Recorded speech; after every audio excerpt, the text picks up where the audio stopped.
Hi, I'm Dr. Hiral Tipirneni, and I'm running for Congress in Arizona's 6th Congressional District. As a former ER physician and cancer research advocate, I am very concerned about the state of healthcare in this country, and I'm running for Congress to make sure that every American has quality, affordable healthcare.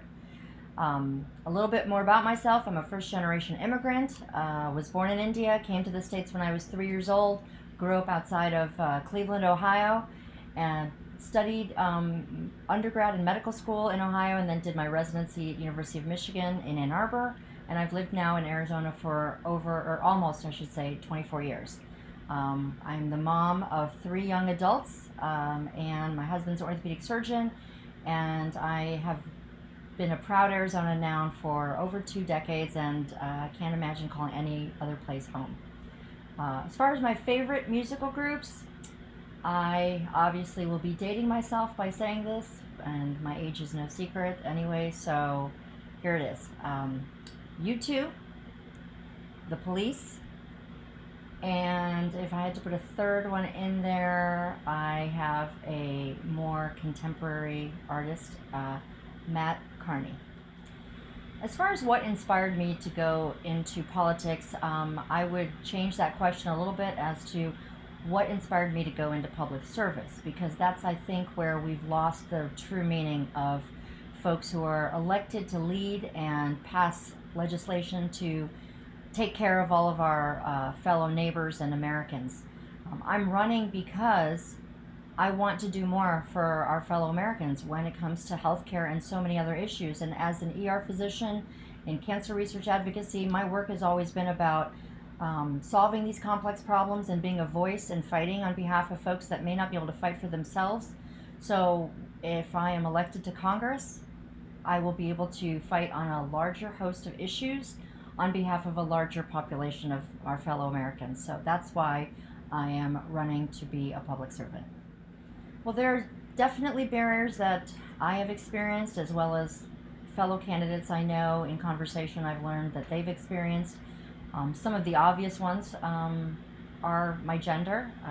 Obviously, now we have many more women that are running for office, many more women representing us in the U.S. House of Representatives as well as in the Senate. But just a few short years ago, that number was very different. And that has to continue to grow. It is certainly not at 50%. So gender is an issue for some voters. My race, one of the first things I was told was that when I was running here in Arizona is that I was a woman and I was brown, and those were 2 strikes against me. I don't see them as strikes.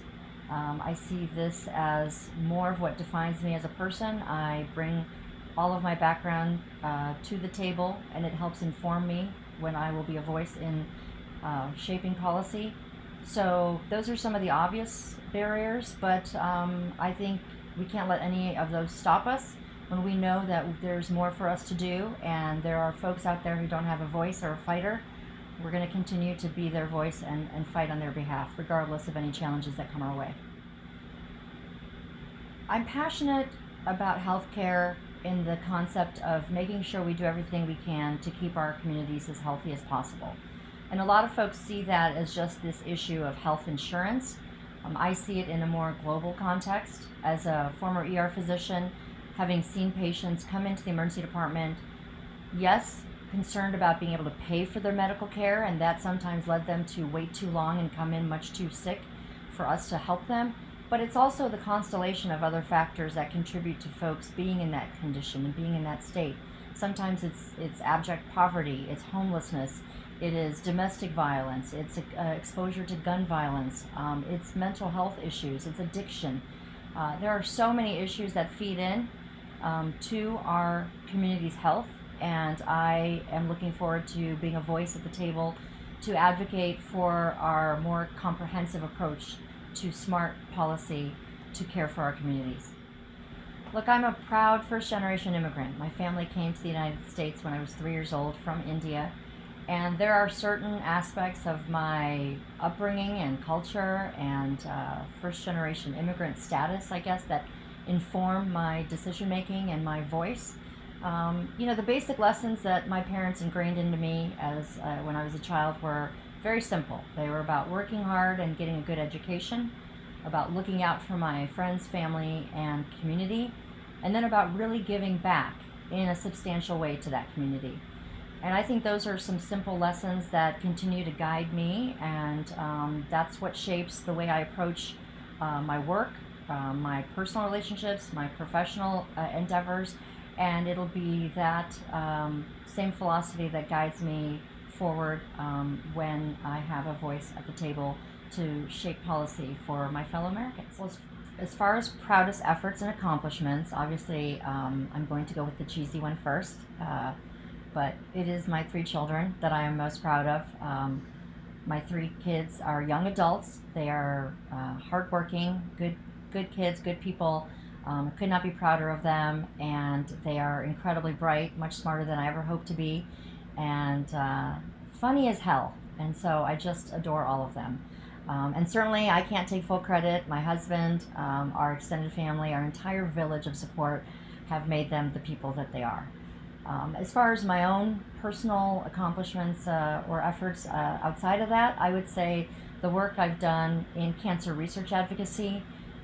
I shifted my professional focus to that from clinical emergency medicine after our family lost my mom and my nephew to cancer.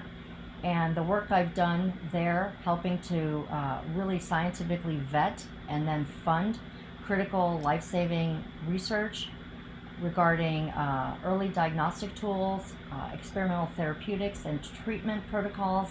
That is something I'm incredibly proud of, and I certainly hope that my mom and my nephew know how much that they have inspired me to do that work and honor their memories. As far as particular organizations I would like to highlight, I think any organizations that are trying to strengthen our democracy and bring that democracy back so it really does mean for the people, by the people, and of the people. This includes an effort right here in Arizona called Outlaw Dirty Money, which is about making sure that we have full transparency and disclosure of financial contributions to campaigns and initiatives. End Citizens United is obviously on a federal level that really works towards, again, bringing the power of the voice and our vote back to individuals and removing the outsized role of money in politics. And any efforts that fight gerrymandering, I think, are incredibly important as well to preserve the integrity of our democracy. So all of those types of organizations are ones that I'd like to highlight and encourage folks to support.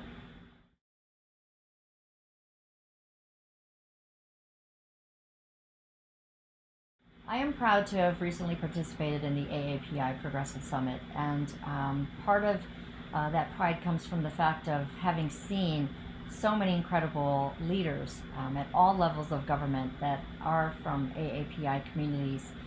That number has obviously grown over the last many years and decades, but it needs to continue to grow, because what it really highlights the fact is that we need more diversity in representation. We have to have more diverse voices at the table when policies are being considered. We know that that leads to richer, more robust policies that impact families all across our country.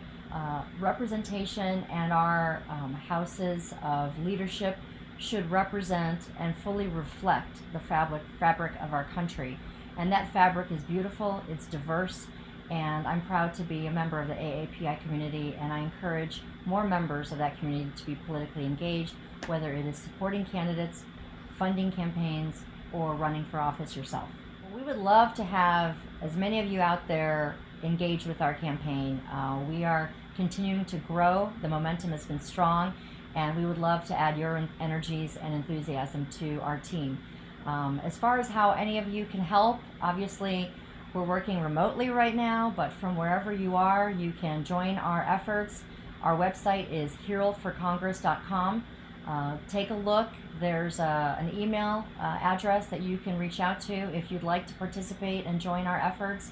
You can email info@hiralforcongress.com if you know specifically what you'd like to do, or if you just want to know how you can get more involved.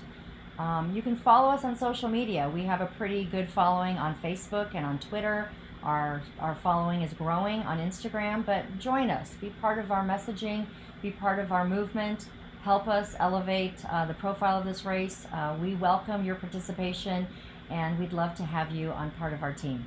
So I have two pieces of parting advice that I want to share with everyone out there. One is my own little internal line. It's a motto that I remind myself to follow, and it's basically that if the challenge doesn't scare you a little bit, then it's probably not worth doing. And what I mean by that is it's okay to be scared. It's okay to feel a little overwhelmed.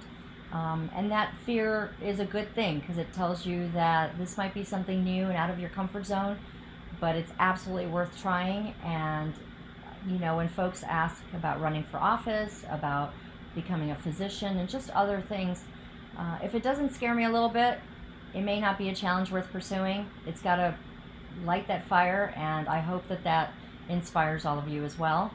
And the other one is about finding your passion and how you can positively contribute to our communities and to our country.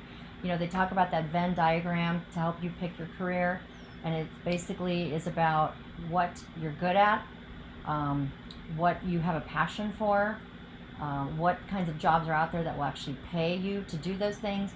And then I like to add a fourth circle into that Venn diagram, and that's about where can those skills actually bring about good in the world. And I think if you find where those four circles intersect, that is what you should allow to guide you and direct your passions. We need your energies out there. We need your passion. We need your skills, your brilliance. You all have so much to give, and I cannot wait to see what you all accomplish. So go out there and find out where those four circles align and get it done.